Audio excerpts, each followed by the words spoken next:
So we're going to give this a try with the apple peeler core slicer.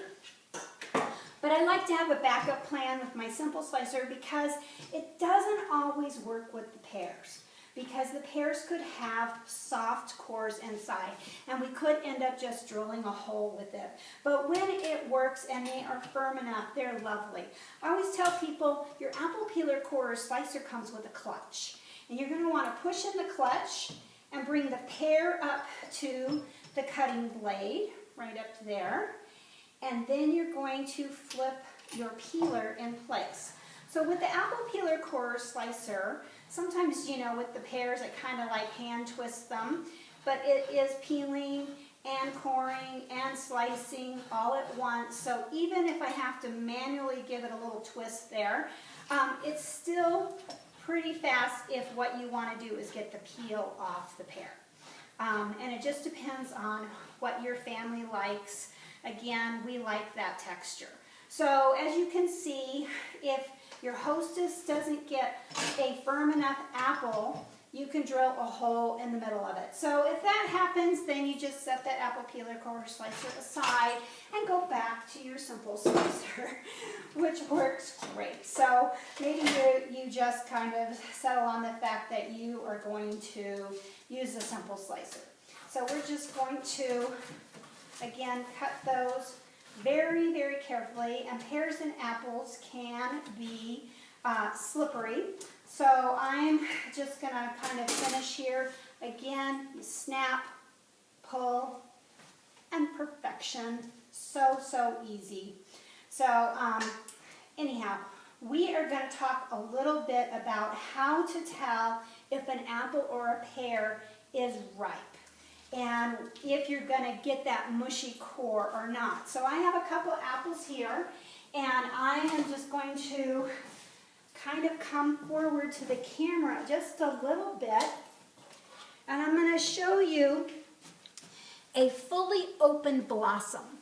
So the back side of the apple's blossom brown is open, and you can almost see inside of it. That's going to be a really ripe apple. It's probably going to have a mushy core. But when you have a firm apple, it's going to have a nice tight blossom right here on the end, and that's going to give you a nice firm apple. These are our cooking apples. If they have lumps on them like this one does, see how round this is? That's a baking apple. And then these little bumps right here on the apple, that makes it a eating apple. Of course, you can mix apples for great flavor. You could do this recipe with apples instead of pears. So that's just a little helpful tip. If you like nice crunchy apples and you get frustrated when you get them home and they're mushy, you know, pears you almost want to have a little bit of mush. They have a little more texture to them, and they are going to kind of just be really tender and wonderful. Okay, so we're just kind of remixing up the fresh apples we put in there to make sure that we have gotten the orange on there. All right, so the next thing we're going to do is we are going to make our panko breadcrumb topping and bottom layer.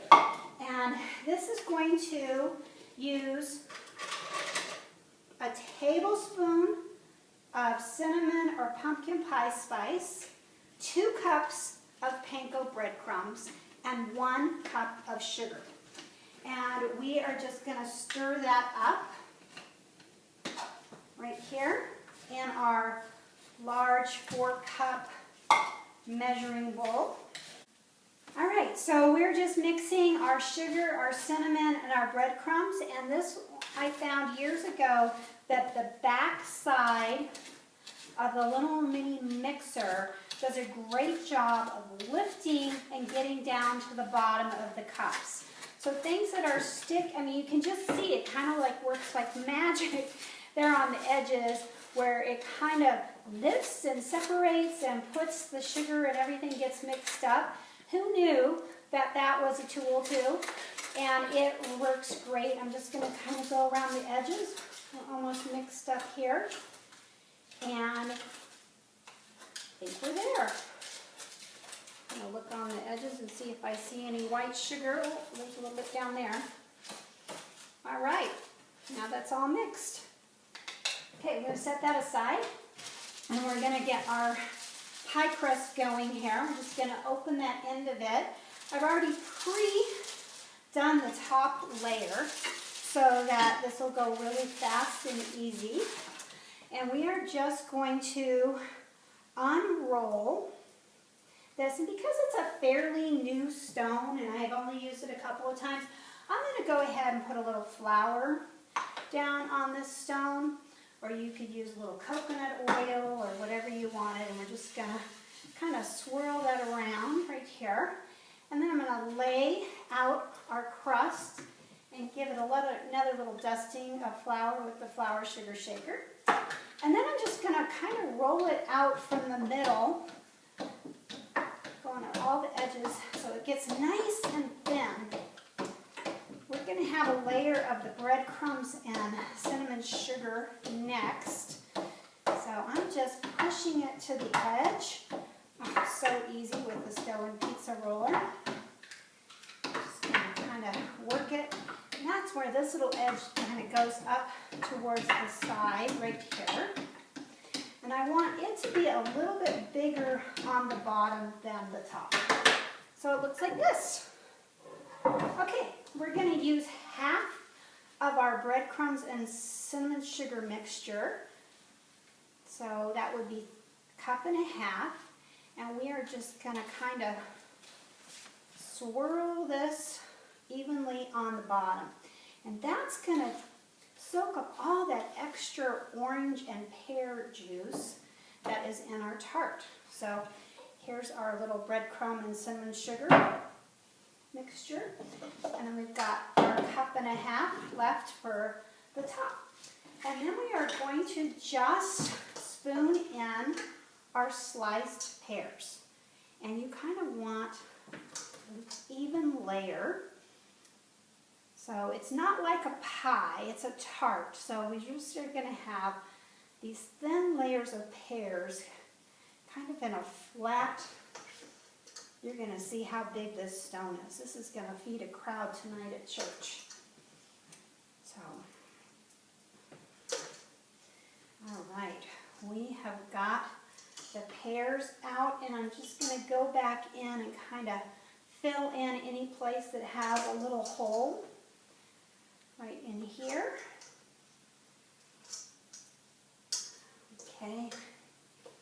Because the pears are going to cook down. Oops, I missed one of the centers. Okay. All right. I think we've got that ready.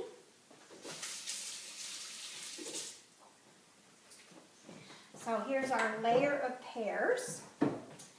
Then we are going to put the rest of the panko breadcrumbs and cinnamon sugar on the top of it. That, and we're just going to spread that around so that our pears are nice and dusted and covered up. Okay, wonderful. All right, now we have our top crust, and I'm going to prettify this. I know that that's a technical term for it, right? Prettify? With our little Pampered Chef creative cutters, and I'm just going to take and put about 7 autumn leaves in the middle and just kind of pop those out. We'll put them back on in just a second with a little bit of water.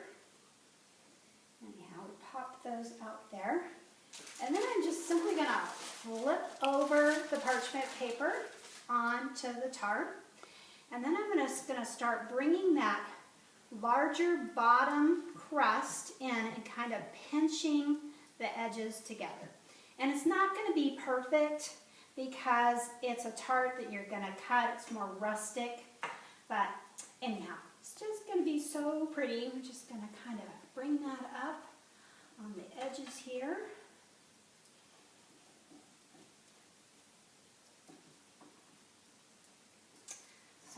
just start doing that right there. Now I'm just going to get my finger, a little bit of water on there, and we are going to put the extra leaves just right here in the center. So just get a little water on your hands. You could have a little cup of it ready on your table. Anyhow, and we are just going to layer those leaves right back in the center where we took out our little air holes, and just simply have it push down. That water right there, it's going to seal it, and we're just going to put it in the oven. And while it's baking, we'll make our glaze. We're going to finish with our glaze right here while our tart is baking in the oven. And what we're going to do is we are going to go ahead and zest the orange again. And we'll be having some of that zest. We don't really need the whole orange this time. About half of it would be good. We just want to have a little bit of the zest in our glaze. And our microfine plane grater is fabulous for that. Or even the little zester like this. For this much zest, our little teeny zester would take quite a while, where this just works so fast. So we're just going to pick up that zest and add it with our cup of powdered sugar. And now we're going to go ahead and juice our orange. Again, with my favorite little reamer. And this is going to just need enough juice to make a thick glaze. And because oranges are different sizes, and because every area has more moisture or drier powdered sugar, you're really going to have to eyeball this a little bit. I know that makes some of you exact cooks a little bit nervous, but basically it's going to be, start with about a tablespoon of the juice and start working that together. And it's going to make a thick, spreadable glaze. And it looks like it just is going to need about a tablespoon, maybe a tablespoon of half. We are almost there. Just mix it up with the mix-and scraper. And I love these easy read measuring cups. Not only can you measure with them, but a lot of times they're big enough, you saw with the panko breadcrumbs, to actually go ahead and mix your ingredients in there. And I could add that cup of sugar, then I knew I wanted to add 2 cups of the panko. I knew that would bring it up to 3. I could add my cinnamon to it, and then I could just mix it right in there. So we've got our nice thick glaze right here. Those of you who make orange buns, orange rolls, it's about that consistency of the glaze for an orange roll. Now all we have to do is wait for our tart to come out of the oven. I hope you've fallen in love with the large round stone that's glazed with handles. Boy, that's a mouthful. I know that I am so excited to make these recipes and to do things because now I have a centerpiece of a stone. And I hope you earn it this month as well. Happy cooking!